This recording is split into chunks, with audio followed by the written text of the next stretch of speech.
The Four Skillful Brothers by Larkin Grimm. There once was a poor man who had 4 sons, and when they were grown up, he said to them, "My dear children, you must now go out into the world, for I have nothing to give you. So set out, go abroad, and learn a trade, and see how you can make your way." So the 4 brothers took their sticks, bade their father farewell, and went through the town gate together. When they had traveled about for some time, they came to a crossroads that branched off in 4 different directions. Then said the eldest, "Here we must separate, but on this day, 4 years hence, we will meet again each other, and this spot, and in the meantime we will seek our fortunes." Then each of them went his way, and the eldest met a man who asked him where he was going, and what he was intending to do. "I want to learn a trade," he replied. Then the other said, "Come with me and be a thief." "No," he answered, "that is no longer regarded as a reputable trade, and at the end of it one has to swing on the gallows." "Oh," said the man, "you need not be afraid of the gallows. I will only teach you to get such things as no other man could ever lay hold of, and no one will ever detect you." So he allowed himself to be talked into it, and while with the man became an accomplished thief, and so dexterous that nothing was safe from him if he once desired to have it. The second brother met a man who put the same question to him, what he wanted to learn in the world. "I don't know yet," he replied. "Then come with me and be an astronomer. There's nothing better than that, for nothing is hidden from you." He liked the idea, and became such a skillful astronomer that when he had learnt everything and was about to travel onwards, his master gave him a telescope, and said to him, "With that you can see whatsoever takes place either here on earth or in heaven, and nothing can remain concealed from you." A huntsman took the third brother into training, and gave him such excellent instruction in everything that related to huntsmanship that he became an experienced hunter. When he went away, his master gave him a gun and said, "It will never fail you. Whatsoever you aim at, you are certain to hit." The youngest brother also met a man who spoke to him and inquired what his intentions were. "Would you not like to be a tailor?" said he. "Not that I know of," said the youth. "Sitting doubled up from morning till night, driving the needle and goose backwards and forwards, is not to my taste." "Oh, but you are speaking in ignorance," answered the man. "With me you would learn a very different kind of tailoring, which is respectable and proper, and for the most part very honorable."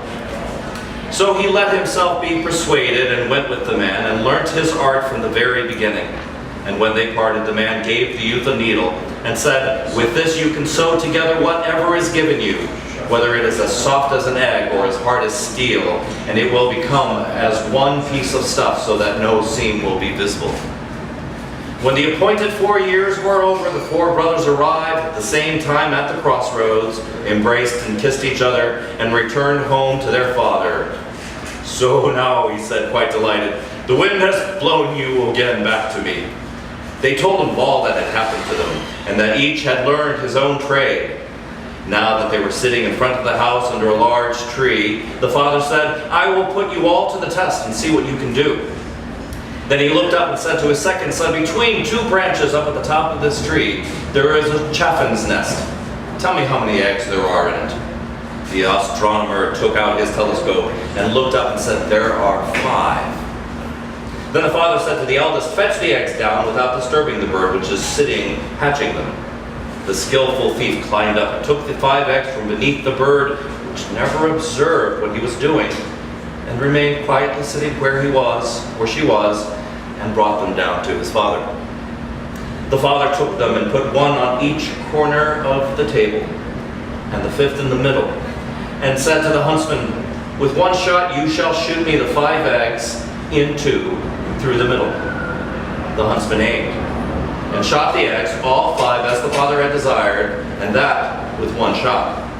He certainly must have had some powder, some magic powder, for shooting round corners. "Now it's your turn," said the father to the 4th son. "You shall sew the eggs together again, and the young birds that are inside them as well, and you must do it so that they are not hurt by the shot." The tailor brought his needle and sewed them together as his father wished. When he had done this, the thief had to climb up the tree again and carry them to the nest and put them back again under the bird, without her being aware of it. The birds had her full time, and after a few days the young ones crept out, and they had a red line around their necks where they had been sewn together by the tailor. "Well," said the old man to his sons, "you really ought to be praised to the skies. You have used your time well and learnt everything very well. I can't say which of you deserves the most praise. That will be proved if you have but an early opportunity of using your talents." Not long after this, there was a great uproar in the country, for an enormous fire-breathing mechanical dragon had carried off the king's daughter. The king was full of trouble about it, both day and night, and caused it to be proclaimed that whosoever brought her back should have her to be his wife. The four brothers said to each other, "This will be a fine opportunity for us to show what we can do," and resolved to go forth together and liberate the king's daughter. "I will soon know where she is," said the astronomer, and looked through his glass and said, "I see her already. She is far away from here on a rock, but in the sea. The dragon is beside her watching." Then he went to the king and asked for a ship for himself and his brothers, and they sailed together over the sea until they came to the rock. There they found the dragon sleeping, his enormous metal wings tightly wrapped around the king's daughter. The huntsman said, "I dare not fire. I should kill the beautiful maiden at the same time." "Then I will try my art," said the thief. And he crept thither and stole her away from the dragon so quietly and dexterously that the monster never noticed it, but went on snoring. Full of joy, they hurried off with her, boarded the ship, and steered out into the open sea. But the dragon, who when he awoke had found his prize had been stolen, followed them and came snorting angrily through the air. Just as he was circling above the ship and about to descend on it, the huntsman shouldered his gun and shot a perfect hole through his heart. The monster's mechanism sputtered and then stopped. But he was so large and powerful that when he fell from the sky, he shattered the whole ship.